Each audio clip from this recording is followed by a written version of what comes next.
इथं तांडूरमध्ये शिंदे फॅमिलीचे देवी बसवतेत 9 दिवसाच्या बसवण्णा कट्ट्यापाशी.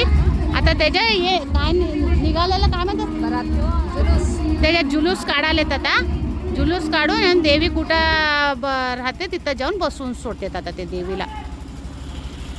तिकडे समदेच्यानी वाट बघालेत देवी याच्या आरती कीर्ती समजा रेडी करून ठेवलेत. तर आले की आरती करतात.